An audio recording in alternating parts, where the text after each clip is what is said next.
Hey guys, how's it going? Now this morning it was absolutely really hot, and now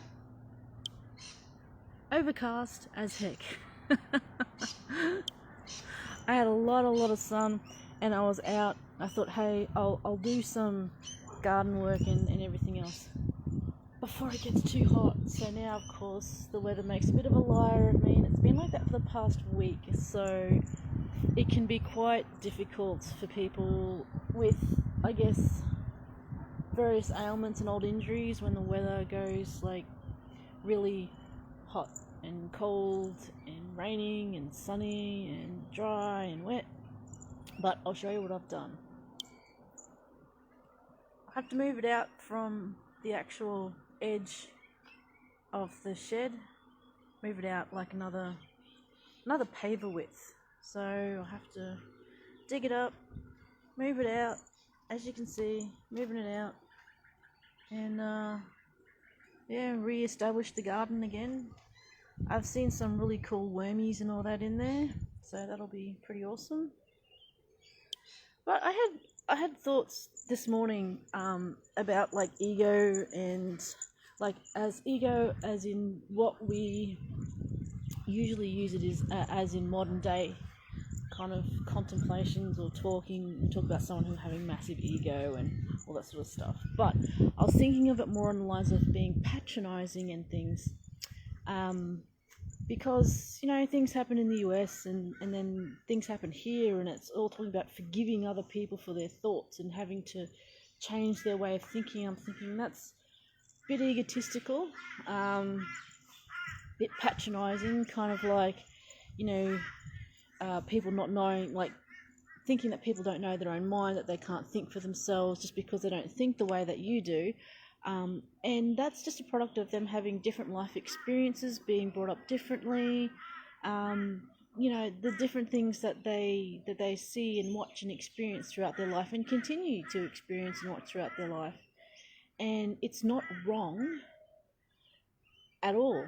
It's just the way, certain actions might be wrong on their moralistic sense.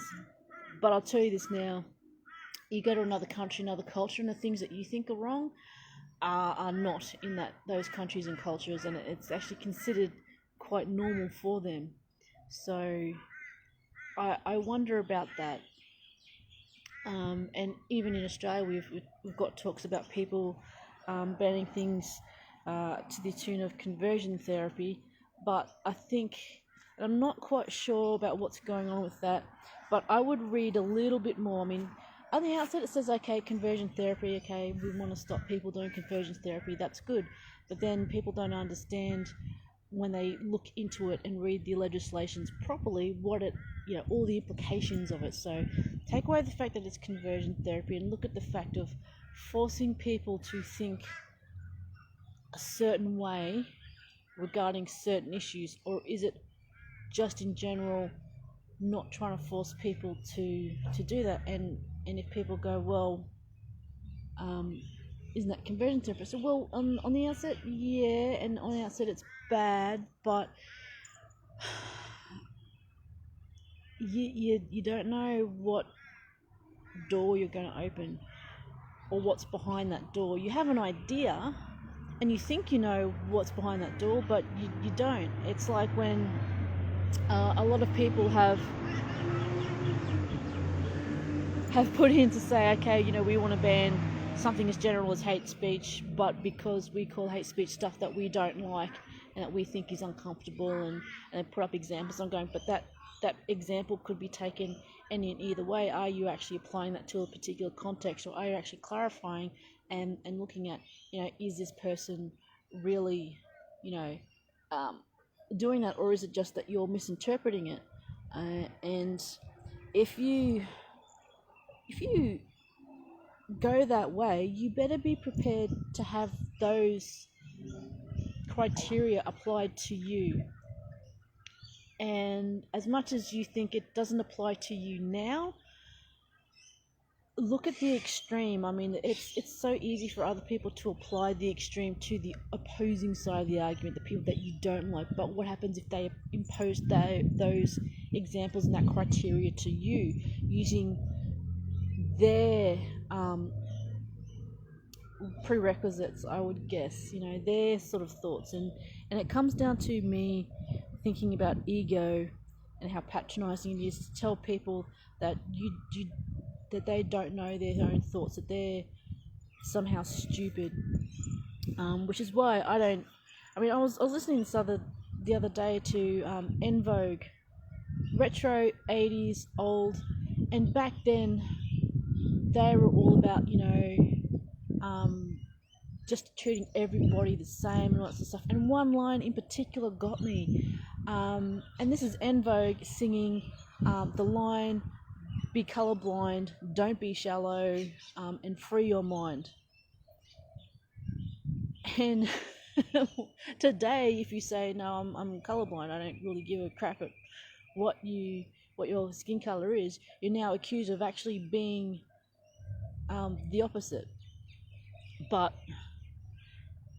around the 80s and 90s, they were talking about encouraging people to be colorblind, to not look at the outward appearances and all that, to actually take people on their merit as they present to you, as they are as a person, not as just I guess a body. I'm not sure if that's the right word, but not make assumptions, to not put so many labels on people, to not adhere doggedly to those labels that you have and the stereotypes. Like as I said before, labels and stereotypes can help in an initial talk, but then you take people on their own merit and individualism.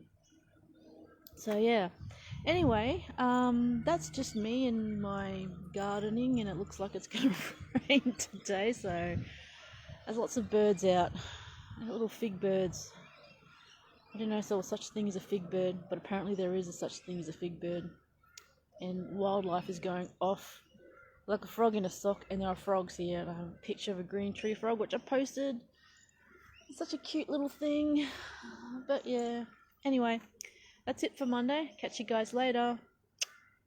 Bye.